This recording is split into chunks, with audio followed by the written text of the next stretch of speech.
నందమూరి తారక రామారావు గారు సీఎం గా ఉన్నప్పుడే ఏపీకి సంబంధించి ఒక పోలీస్ అకాడమీని ఆ రోజు స్టార్ట్ చేశాం. ఆ రోజు స్టార్ట్ చేసిన దగ్గర నుంచి అది మిగతా రాష్ట్రాలకి కూడా ఆంధ్రప్రదేశ్ పోలీస్ అకాడమీ అన్నది మిగతా రాష్ట్రాల వాళ్ళు కూడా దాన్ని ఒక ఎగ్జాంపుల్ గా తీసుకొని పెట్టిన సందర్భం. అదే కాకుండా గ్రేహౌండ్స్ లాంటి కఠినతరమైన పోలీస్ వ్యవస్థను కూడా తీసుకొచ్చి నక్సలిజాన్ని అణిచేటట్టుగా చేసిన పరిస్థితి కూడా ఆ రోజు నుంచి స్టార్ట్ అయింది. మీ అందరికీ తెలుసు, గౌరవ ముఖ్యమంత్రి గారు చంద్రబాబు నాయుడు గారు ముఖ్యమంత్రిగా ఉన్న ప్రతి సంవత్సరం కూడా డిఎస్సి ఎలా తీసేవారో పోలీస్ కానిస్టేబుల్ ఎస్ఐ రిక్రూట్మెంట్ కూడా అలాగే జరిగేది. 1999 నుంచి 2004 వరకు, అదేవిధంగా 2014 నుంచి 19 వరకు చూసుకున్నా కూడా సుమారుగా 23,000 మంది కానిస్టేబుల్ పోస్టులు తీసిన ఏకైక సీఎం మన చంద్రబాబు నాయుడు గారని చెప్పడానికి నేను చాలా గర్వపడుతున్నా ఈ రోజు. ఎందుకంటే చాలా గవర్నమెంట్లు వచ్చినాయి పోయినాయి, కానీ వాళ్ళ స్వార్థాలు చూసుకున్నారు. ఏదో రకంగా మేము నోటిఫికేషన్ ఇచ్చాం కదా, మా పని అయిపోయిందని చెప్పి కూర్చున్నారు.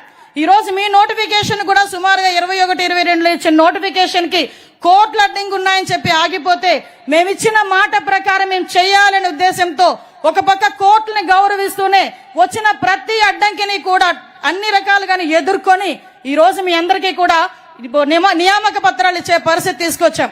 ఈ రోజు ఆంధ్రప్రదేశ్ లో యువతకి పోలీస్ అంటే ఎంత నమ్మకమో, పోలీస్ అంటే ఎంత వాళ్ళకి ప్యాషనో చెప్పాలంటే 6,600 పోస్టులకి నోటిఫికేషన్ ఇస్తే సుమారుగా 5 లక్షల మంది పార్టిసిపేట్ చేశారు సార్. 5 లక్షల మంది యువత ఈరోజు అప్లికేషన్లు పెట్టారు. అంటే ఎంత మందికి ఈ రోజు ఒక క్రమశిక్షణగా పోలీస్ వ్యవస్థలో ముందుకెళ్లాలని కోరిక ఉందో మనందరికీ కూడా తెలుస్తుంది. మీ అందరికీ చెప్పాలి, ఎందుకంటే ప్రతిసారి కూడా ఒక మెగా డిఎస్సీని ఏర్పాటు చేయడం ఇప్పుడు చంద్రబాబు నాయుడు గారు గవర్నమెంట్ వచ్చిన తర్వాత, ఇంతకు ముందు చంద్రబాబు నాయుడు గారు ముఖ్యమంత్రిగా ఉండేటప్పుడు కూడా ప్రతి సంవత్సరం డిఎస్సీ తీస్తూ అదేవిధంగా కానిస్టేబుల్ పోస్టులు కూడా తీస్తున్నారు. ఈ సందర్భంగా ఈ వేదిక మీద ఒక విషయం కూడా నేను చెప్పాలి. 2001 డిఎస్సీలో నేను కూడా ఆ రోజు టీచర్నే. చంద్రబాబు నాయుడు గారు ఇచ్చిన డిఎస్సీలో నేను ఆ రోజు టీచర్ గా సెలెక్ట్ అయ్యి మళ్ళా అదే మంత్రివర్గంలో ఈ రోజు హోమ్ మినిస్టర్ గా మీ అందరి ముందు నుంచునే ఒక బృహత్తరమైన అవకాశం. అందుకే అంటుంటా నేను ఒకసారి అదృష్టవంతురాలని అని. ఈ రకంగా మీ అందరి ఆశీస్సులు తీసుకునే ఒక మంచి అవకాశం. ఈ ఎంత ట్రాన్స్పరెంట్ గా జరిగిందంటే సుమారుగా 2,005 రిట్ పిటిషన్లు వేశారు. అన్నిటినీ కూడా తిప్పికొట్టుకున్నాం.